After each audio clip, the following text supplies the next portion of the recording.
جی جی بتائیں. میں سوال نہیں پوچھتا ہوں، میرے معلوم ہے سو معلوم کر لینے کے واسطے میرے جیسے والے کو بھی ملے بھی. جی کیونکہ تو سوال کرتے ہیں یہ حدیث آتا نہیں بے آتا نہیں. میں علماء سے میں نہیں سوال پوچھ سکتا. نماز امام کے پیچھے پہلے اسٹیج کو ہمیں الحمد رسولہ کرنا ضروری ہے کیا؟ جی اس کے بعد رفیدن کرنا ضروری ہے. جی تو بھلا ہے نہیں کہ تو بھی کیا گناہ ہے. جی معلوم کرے تو مجھے میرے سر کے معلوم ہونے کے بعد. جی جی جی دیکھیے انہوں نے بہت پیارا سوال کیا ہے کہ کیا امام کے پیچھے سورہ فاتحہ پڑھنا ہمارے لیے ضروری ہے؟ کیا رفع یدین کرنا ضروری ہے؟ تو دیکھیے اس طریقے سے آپ ایک ایک چیز کے بارے میں پوچھیں گے. کیا سینے پر ہاتھ باندھنا ضروری ہے؟ کیا سجدے میں آرام سے سجدہ کرنا ضروری ہے؟ کیا دونوں سجدے کے بیچ میں دعا پڑھنا ضروری ہے؟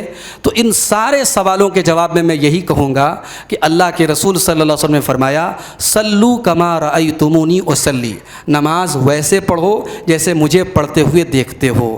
نبی کا جو طریقہ تھا نماز کا آج الحمدللہ آسانی ہے. حدیث کی کتابیں موجود ہیں اور ان حدیثوں کی روشنی میں پورے نماز کے طریقے پر بھی کتابیں موجود ہیں. آپ اس کو پڑھ لیں، پھر آپ کو یہ پوچھنے کی ضرورت نہیں پڑے گی یہ کرنا ضروری ہے کہ نہیں، یہ کرنا ضروری ہے کہ نہیں. ہاں سورہ فاتحہ کے بارے میں ایک بات واضح کر دوں کہ سورہ فاتحہ یہ نماز کا رکن ہے. رفع یدین نماز کا رکن نہیں ہے.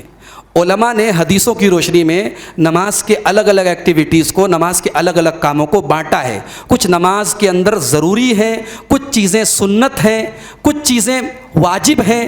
الگ الگ اس کی کیٹیگری علماء نے بانٹی ہے. تو سورہ فاتحہ جو ہے یہ نماز کا رکن ہے، اس کے بغیر نماز نہیں ہوتی. یہاں تک کہ اگر آپ مسجد میں گئے اور آپ امام صاحب ابھی رکوع میں نہیں گئے تھے اور آپ گئے اور آپ نے اللہ اکبر کہا اور اتنی دیر میں امام صاحب رکوع میں چلے گئے، آپ سورہ فاتحہ نہیں پڑھ سکے، تو وہ رکعت آپ کی کاؤنٹ نہیں ہوگی، وہ رکعت آپ کی نہیں مانی جائے گی، وہ رکعت آپ کو ریپیٹ کرنا پڑے گا. نماز کی ہر رکعت میں سورہ فاتحہ ضروری ہے. اس پر بے شمار حدیثیں اللہ کے رسول کی موجود ہیں. رفع یدین کا جہاں تک مسئلہ ہے، رفع یدین بھی اللہ کے رسول صلی اللہ علیہ وسلم کی ایسی سنت ہے جو 50 سے زیادہ صحابہ سے روایت کی گئی ہے. متواتر حدیثیں موجود ہیں. لہٰذا سنت کہہ کر کے ہم یہ چھوڑ دیں بھائی نبی کی سنت ضروری نہیں ہے، میرے بھائی ایسا نہیں چلتا، ایسا نہیں چلتا. ہم نماز اسی طریقے پر پڑھیں جو نبی سے ثابت ہے، جو نبی نے ہم کو سکھایا ہے. اللہ ہم کو اسی طریقے پر پڑھنے کی توفیق عطا فرمائے.